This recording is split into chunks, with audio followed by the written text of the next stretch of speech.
Before we get back to the discussion with Kola Oyeyemi, let's get a feel of the experiences volunteers who travel far and wide to inspire young Nigerians have.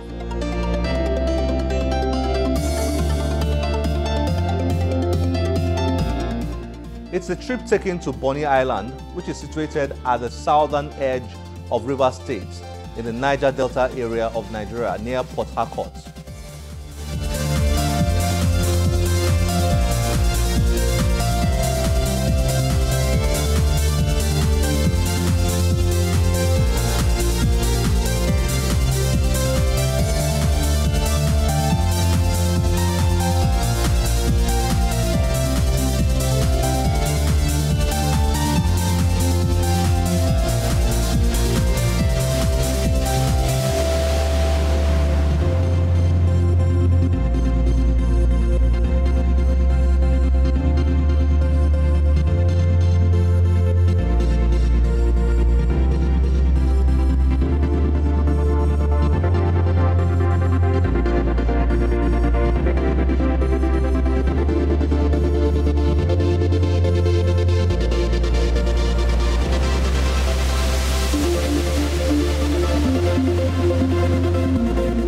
This is what we want to do. It's one thing for you to be able to read, it's another thing for you to actually understand what you're reading. So we're here to actually help you do that. I am excited about all of you here because you are such, promising young people, and you're at that stage of your life where you have the whole world ahead of you, okay? And things can still turn around. It doesn't matter what your background is or what problem that you're faced with now, you never stop dreaming, okay? You never stop dreaming because, when you begin to read, you begin to experience the beauty of imagination, When you read a book about a scientist and the discoveries he makes, you find that you begin to actually think in that line, there is this gift that I have, there's this thing I've actually thought about. Okay, if this guy can do it, means that I can do it. When you begin to imagine, and you experience the beauty of imagination, there is no telling how high you can soar, how high you can actually get to. And that is what we are here to do for you. The end result is that you become great leaders of your field. And when I talk about leaders, I'm not just talking about becoming a president or becoming a governor. Be the best in your field.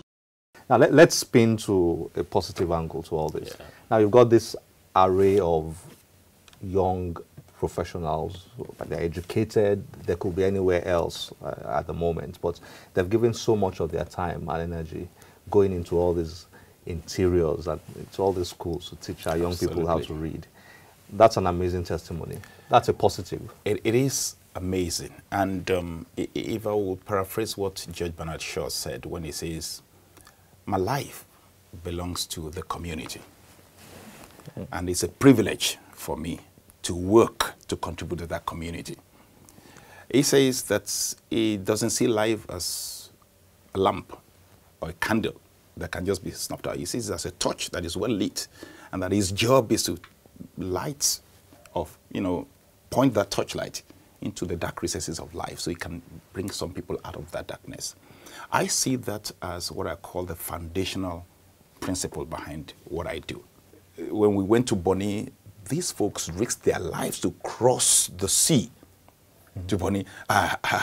It's amazing. My heart was in my mouth all through that journey because I'm like, God, let you know be said that anything happened. But because they were doing this not for people they know, not for people whose parentage they were aware of. That's for the love of seeing a change in individuals, a change in people, and a glorious future for Nigeria. I'm always thinking there should be a synergy between the private sector and the public sector in making this idea of getting more young people in Nigeria reading successful. What's your take on this? What should the government be doing to ensure that people like you, organizations like yours, have the necessary leverage to make this happen? Government needs to provide a platform, okay, where organizations like Ignite Africa can engage with government. I'll give you an instance. When we started and we tried to go to schools, it was tough. I mean, we wrote to the Ministry of Education.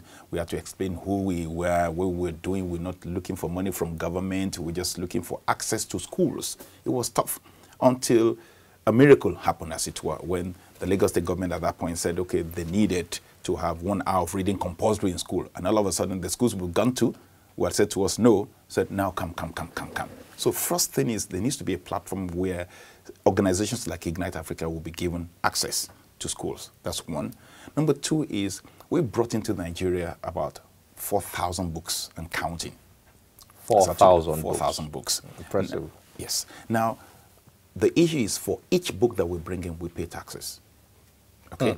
So if the little money that we have is spent solely on buying books, we probably will have maybe 6,000 books today.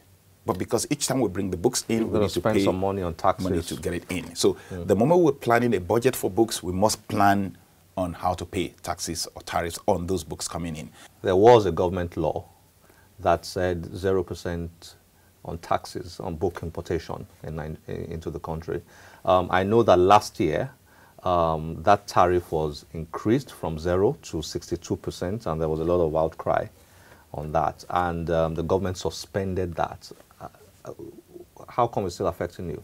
Well, the reality is between legislation and implementation, there's always of course, some challenges in those areas. So it will be a delight for us if it goes back to 0 and it is implemented.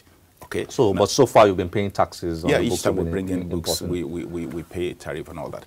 How about this whole e-revolution going on? I mean, we're talking about young people, and many of them have mobile phones and iPads and the rest of them. I was speaking to a young person a few days back, and she said, look, we don't read. My generation doesn't read books. So how is this coming into play regarding what you're doing? Thank you very much, because interestingly, I'm in technology, and so I know that access is at some of the best of times you can get when it comes to access to devices. Right now, there are a whole lot of cheap devices where you can have books. But the reality is this. What are the kids doing with those devices? They're either chatting, and in the process of chatting, they've created their own vocabulary that is totally contrary to the grammar, to the English grammar vocabulary. And so when they transfer that vocabulary to their normal educational environment, they're a confirmed failure, as it were, or they're confirmed failures, because the rules of grammar has been broken in their chats. That's number one. Number two, what do people do, or young people do on their devices? The chats are more of entertainment, fun, jokes, and of course, the other things that one will not want to mention, which is what is pervasive, okay? And so while the technology is there to help them learn, where you can have books downloaded on your devices and study and read, they're doing totally different things on that. And on top of it all, they've invented their own language that is contrary to the language in which books are written today. So when such a person whose life has been wrapped around such languages, you now put him in an educational, intellectual environment, you have a problem on your hands. So rather than technology helping us, it's actually doing a disservice because of the mindset of these children, because they've come at an age where the background was not there. So even when they have the technology, there's nothing to fall back upon, because if I've been used to reading from my youth or as a toddler, by the time I'm at this age where I have a device, I will look for the books that I used to read in hard copy to be on my device in soft copy. But if I've not been used to that, there's no impetus to want to. So we're dealing with a whole cultural problem here. How can we get young people reading if the parents are not reading? The parents are not reading, are they? Some do, some don't. I don't want to generalize, okay? But the question you ask, the ones who do, why do they? To pass exams, professional exams. Absolutely. The day they finish the exam, they shut it down, and that's it. Kola, nice to have you. Same here too. It's a delight. That's where people like you were helping to push this gospel out. Thank you, and well done to you. Thank you very much.